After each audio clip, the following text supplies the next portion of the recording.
नमस्कार आणि येवकार तुमकां आमच्या ह्या ब्रँड न्यू कार्यक्रमाक हेल्थ मंत्रा हेल्थ मंत्रा कितें हे फाटले 2-3 एपिसोड जे आमी केले तातूंतल्यान तुमकां हाजेर रियलायज जालां आसतलें. हातूंतल्यान मेन आमचो उद्देश एकूच की ह्या डिजीजा पासून पयस कशें रावप आनी जर डिजीज जाली जाल्यार तातूंतल्यान क्युअर कितें cure not a short time relief.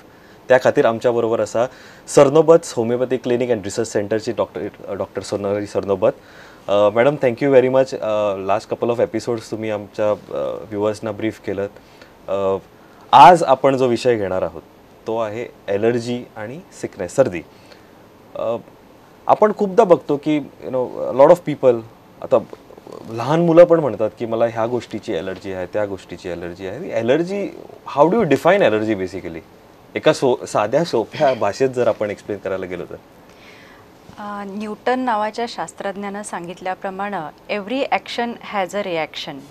तर हीच गोष्ट सगळ्या बाबतीत लागू पडते, अगदी माणसाच्या सुद्धा. अशा आपल्या ह्या जगामध्ये इतक्या गोष्टी आहेत की त्याचा काही ना काही परिणाम आपल्यावरती होत असतो. आपल्याला सरळ कोणीतरी अरे म्हटलं तर आपण त्याला कारे म्हणतो.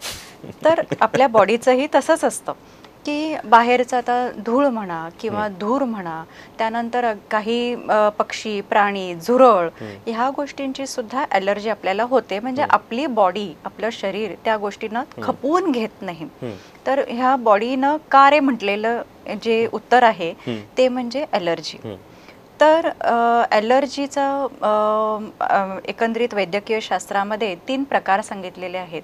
पहिली म्हणजे अटोपी, दुसरं अर्टिकेरिया आणि थर्ड इज अस्थमा.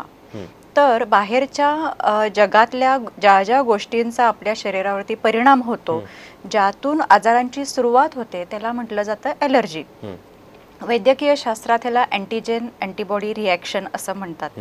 अँटीजेन म्हणजे बाहेरचा आपल्या शरीरावरती कार्य करणारा घटक, अँटीबॉडी म्हणजे आपल्या शरीरातल्या संरक्षक पेशी, आणि ह्यांची जी रिॲक्शन होते ती ॲबनॉर्मल रिॲक्शन. नॉर्मल रिॲक्शन ही साधीच असते, पण ॲबनॉर्मल रिॲक्शन त्याला म्हणतो आपण ॲलर्जी.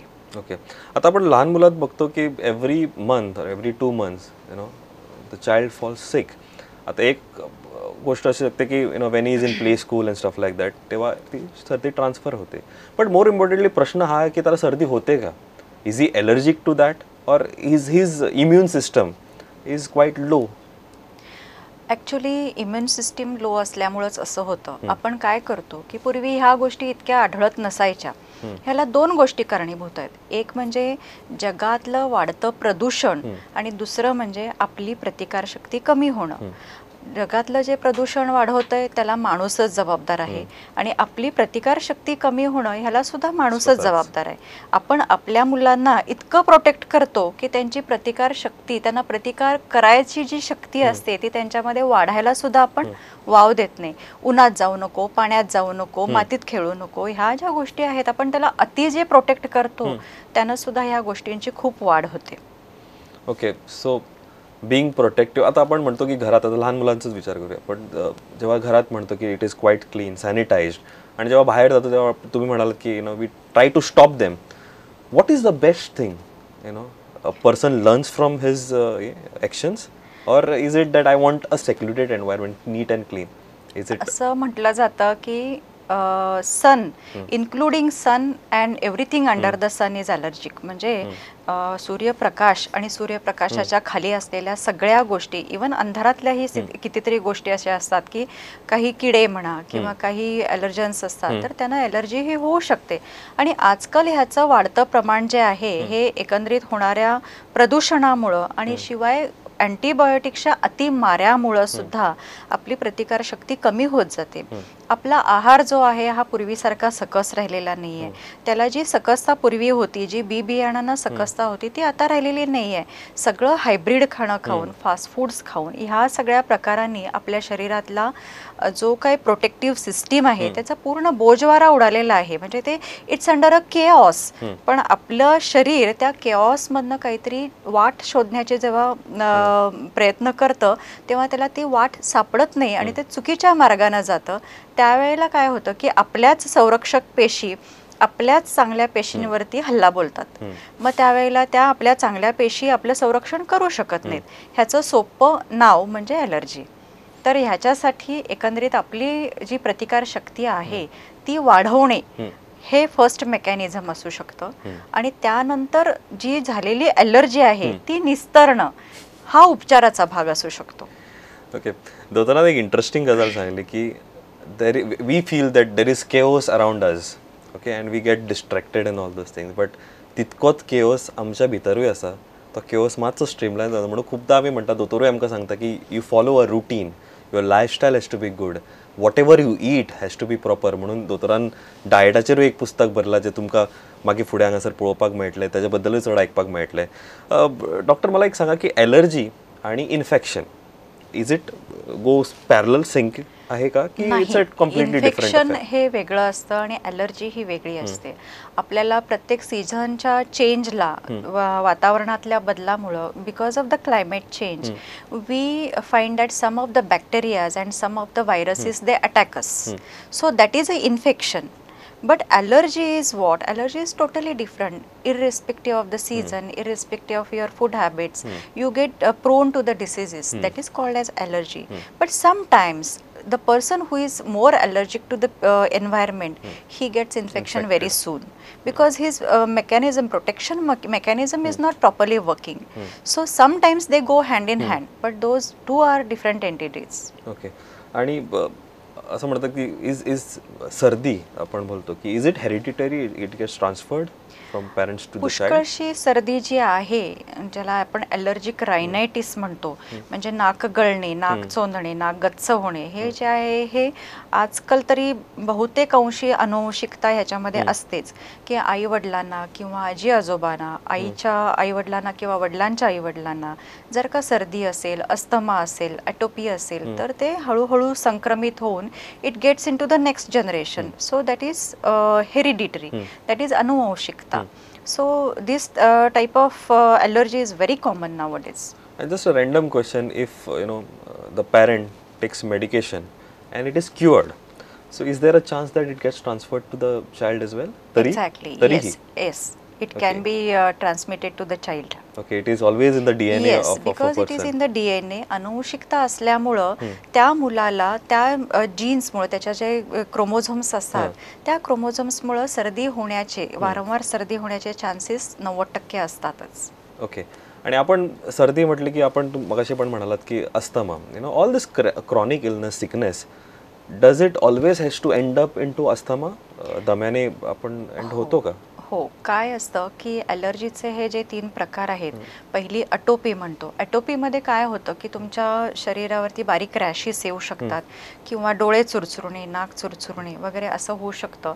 आणि त्यानंतर जे आहे ते अर्टिकेरिया म्हणजे पित्तगांधी उठणं, पितांब म्हणतो. तुमच्या गोव्यामध्ये त्याला पितांब म्हणतात commonly.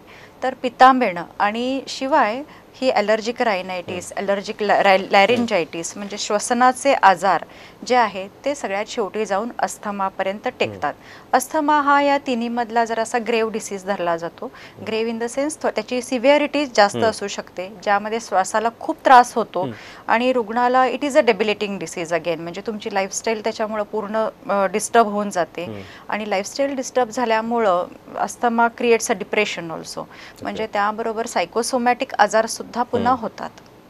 Okay, then you end up using that pump आणि हे ते इनहेलर्स, आपण डिपेंडंट पण होऊन जातो. बरोबर. मला एक सांगा की allergy, are there any types of allergy? आणि मोर इम्पॉर्टंटली हा माझा प्रश्न आहे की allergy happens through the intake of, आपण श्वास घेतो, आपण म्हणालात पोल्युशन वगैरे is one of the cause. So allergy start with the intake of a breath? हो, आपण ही जी आता सध्या सर्दीची ॲलर्जी जे बोलतो आहोत त्याच्यामध्ये इन्हलेशनमुळंच होतं. म्हणजे आपल्या श्वासाद्वारे काही वेळेला तो धूळ असू शकते, काही सूक्ष्म जंतू असू शकतात, काही वेळेला पाळीव प्राणी जर का घरी असतील तर त्यांच्या केसांमधनं जी डस्ट जाते त्याला ॲनिमल डॅन्डर म्हणतात, तर त्यामुळं होऊ शकतं. सिलिकोसिस म्हणजे वाळूतून होऊ शकतो. त्याच्यानंतर कापसाच्या शेतामध्ये किंवा गादी कारखाने वगैरे असतात जिथं सतत कापूस उडत राहतो, तो इनहेल करून होणारा एक आजार असतो. तर ह्या इन्हलेशनमुळं, शिवाय पोल्युशन, आपल्या मोठ्या मोठ्या सिटीज सिटीजमध्ये जे पोल्युशन वाढत चाललेलं आहे त्याच्यामध्ये धुळीचे कण असतात, स्मोकचे कण असतात, कार्बन डायऑक्साईड असतो, काही काही वेळेला इंडस्ट्रीयल पोल्युटंट्स असतात. तर ह्यामुळं ॲलर्जी होण्याचं प्रमाण खूप वाढलेलं आहे. आणि ह्या अलीकडच्या औद्योगिकरणामुळे इंडस्ट्रियलायझेशन जे वास्ट झालेलं आहे ह्या 40 वर्षामध्ये अस्थमाचं प्रमाण जवळजवळ 90% वाढलेलं आहे. ओके, आपण म्हणतो ॲलर्जी कोणाला खाज येते किंवा अजून कसली, what are the different types of allergy म्हणजे जे आपण आयडेंटिफाय करू शकतो पेशंट?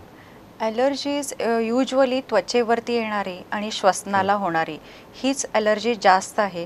त्वचेवरती येणाऱ्या ॲलर्जीमध्ये त्याला आपण अर्टिकेरिया म्हणजे पितांब म्हणतो. त्या काही खाण्याच्या गोष्टींमुळं पण होतात, काही हवेतल्या गोष्टींमुळं पण होतात.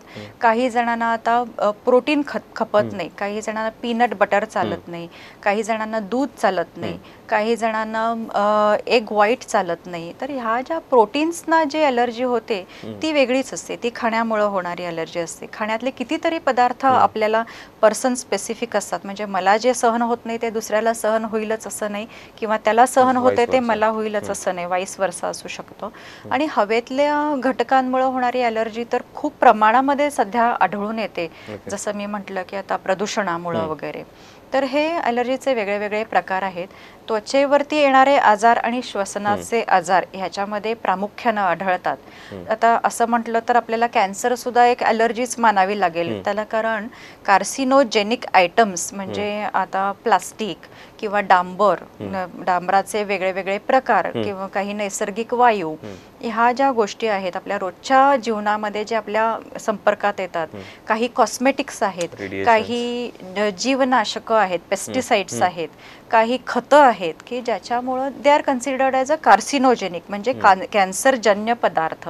तर ही सुद्धा एक प्रकारची ॲलर्जीज झाली, कारण आपण त्या पदार्थांना प्रोन होतो, म्हणजे आपण त्याला खूप बळी पडतो, असं आपल्या पेशी त्याला बळी पडतात. तर ही ब्रॉड स्पेक्ट्रम एक व्याख्या झाली की ही ॲलर्जी आहे.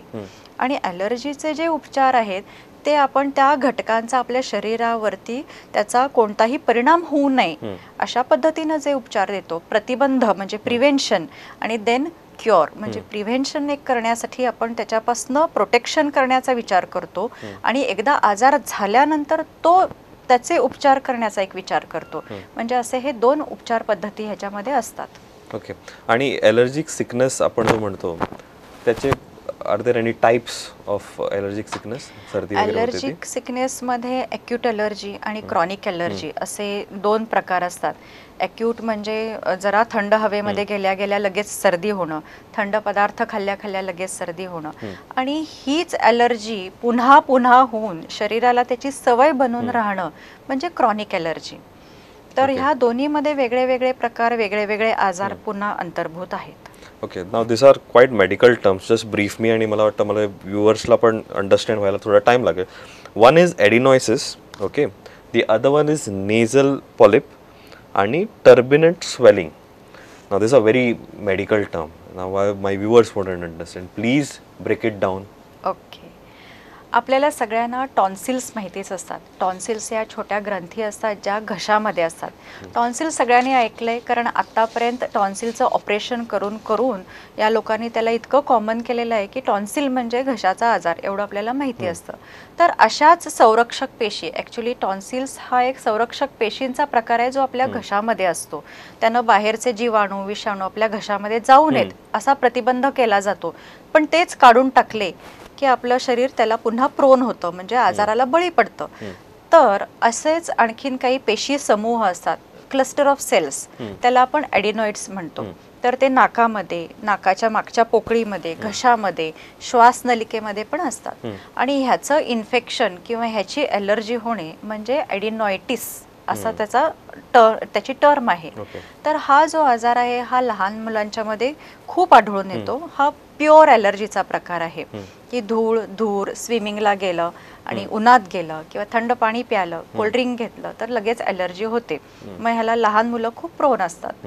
दुसरा प्रकार आहे हा नेझल पॉलिप. हा सुद्धा ॲलर्जीचा प्रकार आहे, पण ह्यानं काय होतं की नाकाच्या आणि घशाच्या मधली जी पोकळी आहे ज्याला आपण ओरोफॅरिंग्स म्हणतो किंवा त्याच्यावरचा जो काही पोकळीचा भाग असतो त्यामध्ये द्राक्षासारखे भाग वाढतात.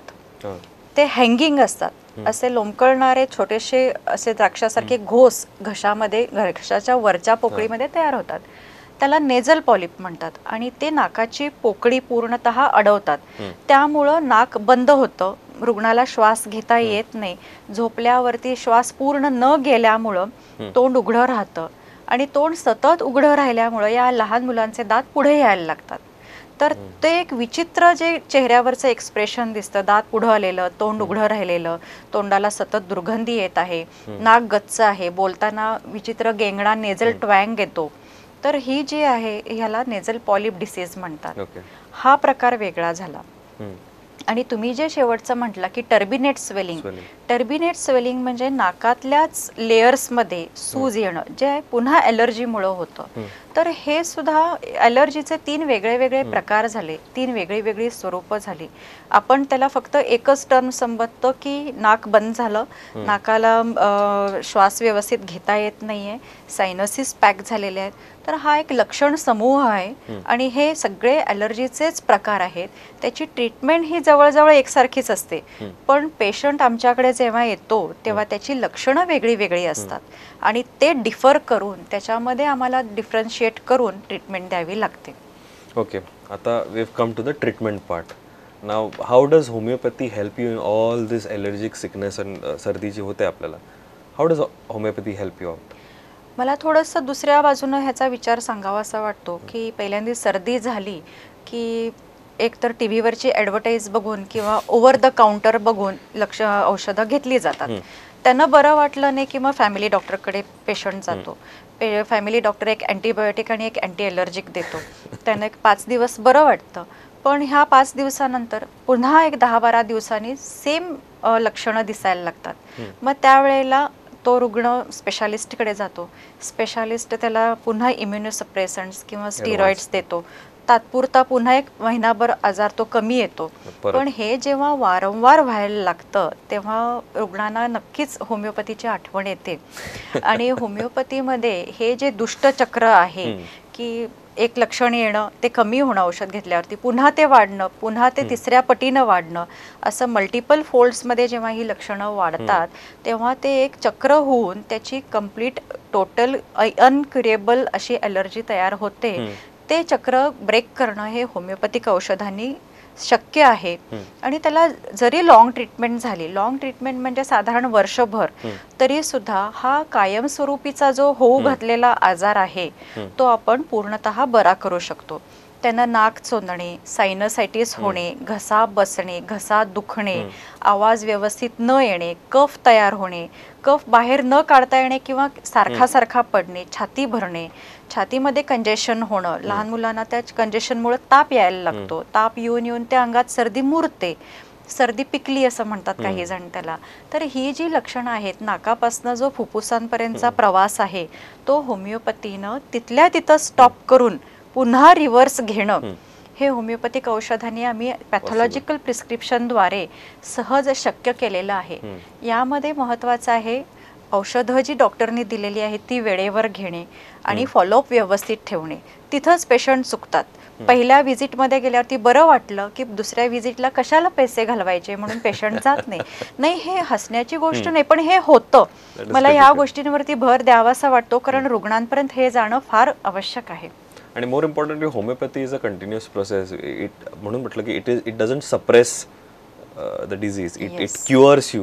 आणि if at all it has to be cured. आणि आपण काय करतो, आपण ते पूर्ण ॲलोपॅथीच्या विशेष सर्कलमध्ये जातो आणि to come out of it becomes very difficult. So that is a time when homeopathy is important.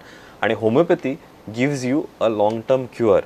So I think that is one thing which जे व्ह्युअर्सने अंडरस्टँड करायला पाहिजे की especially when you go to a homeopathy doctor you have to go and completely cure that particular thing.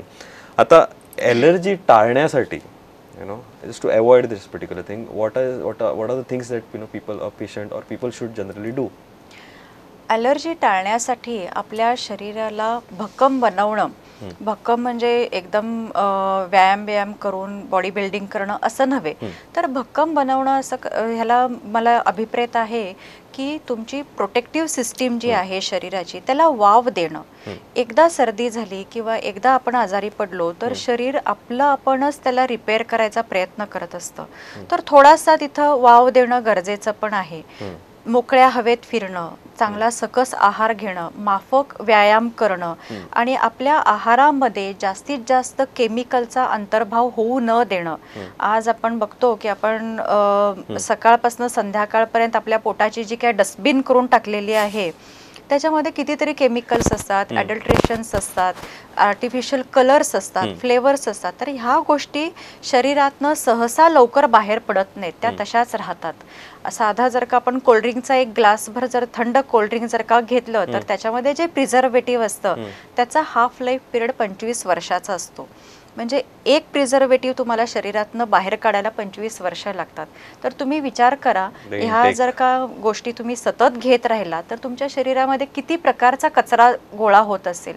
तर ह्या गोष्टीतनंच allergy वाढीला लागते. आणि तुमचं शरीर तुम्हाला जर का व्यवस्थित प्रोटेक्शन लेअरसाठी तयार करायचं असेल तर चांगला घरगुती आहार, आपले जे पूर्वापार पदार्थ आहेत ते खाणं, रोजचा थोडासा व्यायाम करणं, मग त्याच्यामध्ये घरकाम सुद्धा आलं. आजकाल कुणाला घरकाम नको असतं पण जिम मध्ये जाऊन व्यायाम करायसाठी तयार असतात. पण हे थोडक्या गोष्टींमध्ये होण्यासारखी गोष्ट आहे, तर त्याच्याकडे लक्ष देणं फार गरजेचं आहे. You should be thinking globally and acting and eating locally. ही उक्ती इथं सुद्धा खूप योग्य आहे असं मला वाटतं. That is a nice term that you have coined. मला सांगा, आता तुम्ही म्हणालात की कोल्ड्रिंक्स घेतलं, प्रिझर्वेटिव्स आतमध्ये, आता ऑल दिस अदर थिंग्स, बाहेर जेव्हा आपण जेवण जेवतो तेव्हा all this colours and all this things, आपण आपल्या स्वतःची body is become a dustbin. ना in order to make it good, what is the kind of diet, आहार काय असावा लागतो? आता घरगुती, मी का परत मुद्दामून विचारतो, तुम्ही म्हणालात की घरगुती खायला पाहिजे, but at times our lifestyle has become that we live morning, दुपार परत बाहेर असतो, रात्री लेट यावं लागतं. So most of our time is outside. आणि मला वाटतं 90% people have this kind of lifestyle आहे. आता आजच्या ह्या धकाधकीच्या जीवनामध्ये आपल्याला सगळ्यांना घरून सगळं लंच पॅक करून किंवा ब्रेकफास्ट पॅक करून घेऊन जायला जमत नाही. तर तुम्ही जेव्हा बाहेर खात असता त्यावेळेला कमीत कमी रंग आणि कमीत कमी आर्टिफिशियल स्वाद म्हणजे कृत्रिम रंग आणि कृत्रिम स्वाद घातलेले पदार्थ खाऊ नयेत. म्हणजे कोल्ड्रिंक्स घेऊ नयेत किंवा आपण जे इंडियन चायनीज म्हणतो ज्याच्यामध्ये अजिनोमोटो किंवा जो ब्राऊन रंग किंवा लाल रंग जो घातला जातो ते पदार्थ घेऊ नयेत. चायनीज हे पदार्थ ओरिजिनली जे चायनीज आहेत त्याच्यामध्ये कोणताही रंग स्वाद वगैरे घातला जात नाहीत. इनफॅक्ट ते ब्लँड असतं, म्हणजे बरंच सपक अन्न असतं किंवा मचूळ असतं. आणि आपण जे काय बाहेर खातो त्याच्यामध्ये भरपूर रंग घातलेले असतात. इवन नॉर्थ इंडियन आता उत्तर भारतीय घरांमध्ये सगळीकडे रंग घातले जात नाहीत, पण आपण हॉटेलमध्ये जे खातो त्याच्यामध्ये रंग घातले जातात. मग याला पर्याय काय?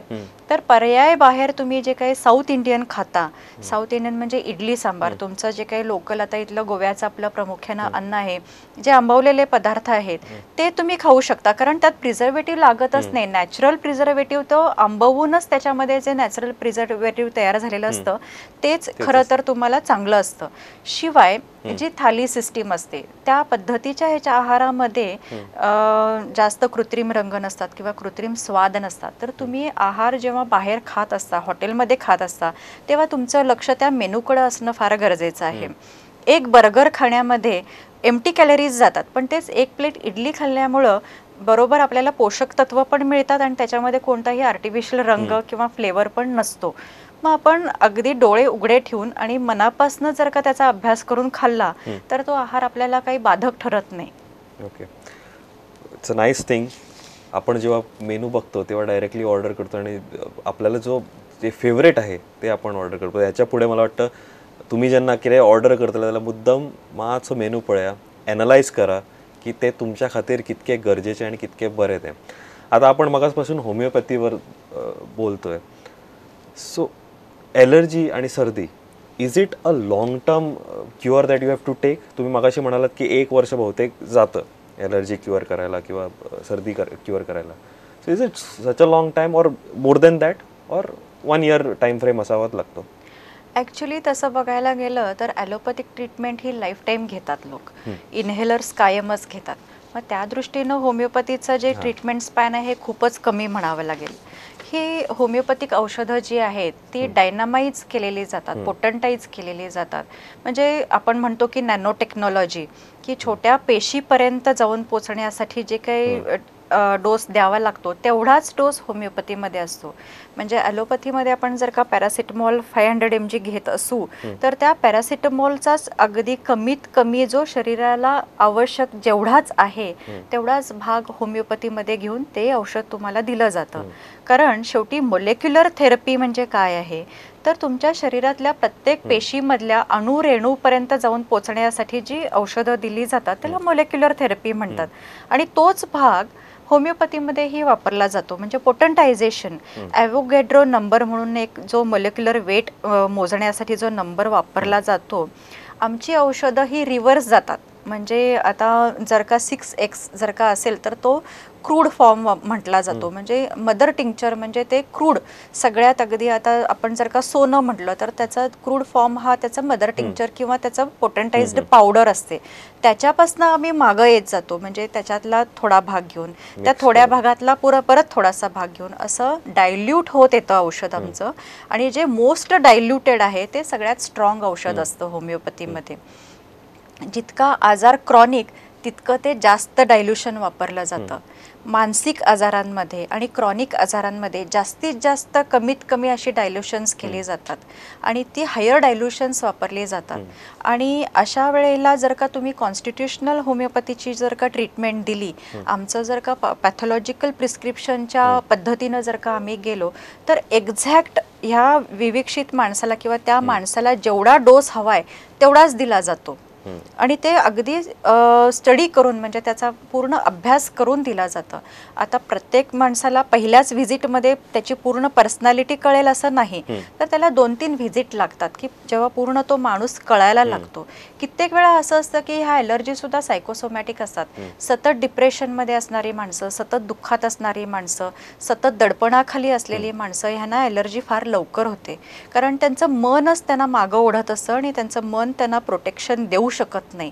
त्यामुळे त्यांचं शरीरसुद्धा ढासळतं आणि त्या आजाराला तो माणूस बळी पडतो. तर अशा वेळेला होमिओपॅथी हे अल्टिमेट आन्सर आहे. मी माझं शास्त्र आहे किंवा मी त्या शास्त्राची तज्ज्ञ आहे म्हणून हे सांगत नाही, तर सगळ्याच शास्त्रांचा मी ह्या अनुषंगानं अभ्यास केलेला आहे. माझ्या पुस्तकामध्ये सुद्धा मी हेच दिलेलं आहे की प्रत्येक आजार त्याच्यावरती ॲलोपॅथीमध्ये काय आहे, होमिओपॅथीमध्ये काय आहे आणि आयुर्वेदामध्ये काय आहे. आम्ही कुठल्याही ह्यातल्या पॅथीला वाईट म्हटलेलं नाही. एका आजारामध्ये कोणती पॅथी कुठल्या स्टेजला उपयोगी पडते हे जाणून जर का घेतलं तर त्याचं सक्सेस रेट हा जास्त आहे. आम्ही वेगवेगळे विषय घेऊन असेच तुमच्या मुखार येतले in a brand new program health mantra. Doctor, thank you very much for joining us.